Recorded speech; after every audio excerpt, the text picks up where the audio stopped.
Kedves egriek, alapvetően nem szerettem volna ezzel foglalkozni, de úgy érzem, hogy egyszer talán érdemes megszólalnom ezzel a gyűlölet és lejárató kampánnyal, hadjárattal kapcsolatban, ami ellenem zajlik most már hosszú hetek óta. Naivul nyilván az ember azt gondolja, hogy ha ő az egri problémákkal foglalkozik, akkor a többieket is belekényszeríti abba, hogy valóban az egri kérdésekkel és ügyekkel foglalkozzanak, de láthatóan rajtam kívül mindenki mást jobban érdekel a másik lejáratása manipulatív módon, sőt, most már ott tartunk ezen lehallgatás cunami kapcsán, hogy bűncselekmény sorozattól sem riadnak vissza nagyon sokan. Kezdeném azzal, hogyha legyünk őszinték és ne legyünk álszentek, meg ne legyünk képmutatóak. Ha minden embernek a magánbeszélgetését lehallgatnák, akkor nem csak itt Egerben, nem csak Magyarországon, de az egész világon megszűnnének az emberi kapcsolatok, sőt, családok is tönkre mennének, mert sajnos olyan az ember, hogy négy szem közt magánbeszélgetésben teljesen másképp fogalmaz, sokszor sértő módon, ahogy azt én is tettem, és nyilván, ha akitől bocsánatot kell kérnem, ezt minden esetben meg is fogom tenni. Teljesen másképp fogalmaz, mintha nyilvánosan kell beszédet mondania. Ugyanakkor az is fontos tény, hogy ezeknek a felvételeknek semmi köze az ég egyatt a világon az egri közéleti munkámhoz, semmi köze az egri problémák megoldásához, semmi köze az egri város működtetéséhez. Jellemző és nagyon is beszédes, hogy igazából nem abba kötnek bele, hogy mit csináltam, hanem a törvénytelenül fölvett magánbeszélgetéseimmel próbálnak egy ilyen gyűlölet hullámot, lejárató kampányt építeni ellenem. Szögezzük le azt is, hogy ez egy bűncselekmény.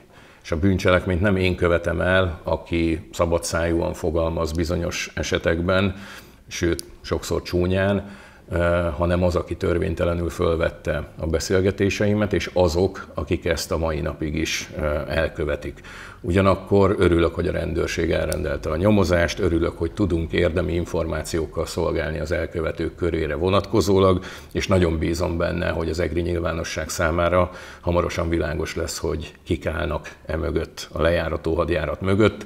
Nekem azért megvannak a sejtésektől több információim.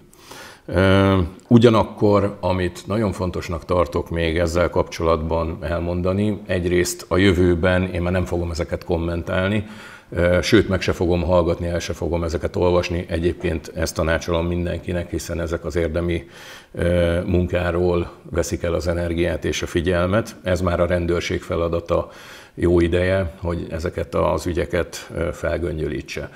Ugyanakkor egy dolog, az bevallom őszintén, hogy engem nagyon bánt, nevezetesen az, hogy az egri közéletben itt van 8 polgármesterjelölt, itt van rengeteg párt, itt van rengeteg szervezet, itt vannak a közéletben az úgynevezett újságírók, megmondó emberek, influencerek, nem tudom, hogy fogalmazzak még, és egy sincs, aki azt mondja, ezen bűncselekmény sorozattal kapcsolatban, hogy eddig és ne tovább.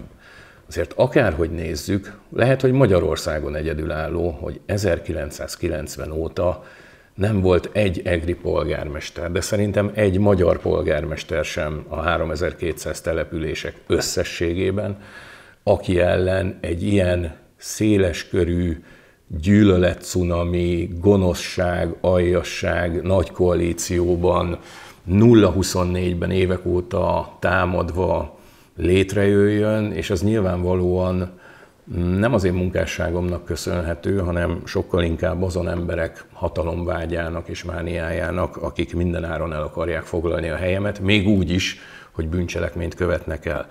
És én emlékszem a 2022-es országgyűlési kampányra, amikor egy tőlem nagyon távol álló politikust ért egy nagyon méltatlan atrocitás Egerben, és én voltam az első, és egyébként mai napig az egyetlen szinte, aki kiállt, hogy eddig és ne tovább. És most nem várom el, hogy az ellenfeleim kiálljanak, de abban bízom, hogy az emberek többsége azért azzal ért egyet, hogy ez már nem fér bele, hiszen ez nem a politika tere, ez már a bűnözés tere, ami ellenem zajlik. Úgyhogy a június 9-i választásnak ez is egy komoly tétje lesz, hogy kinek adnak bizalmat. azoknak, akik hallgatólagosan támogatják ezt a bűncselekményt, azoknak, akik ezt elkövetik és tendenciózusan szítják ellenem ezeket a rágalom lejárató hadjáratokat, vagy nekünk, akik el tudunk számolni és el is fogunk az elmúlt 5 év eredményével, és be fogjuk mutatni, hogy mit értünk el, és mire kérünk még bizalmat.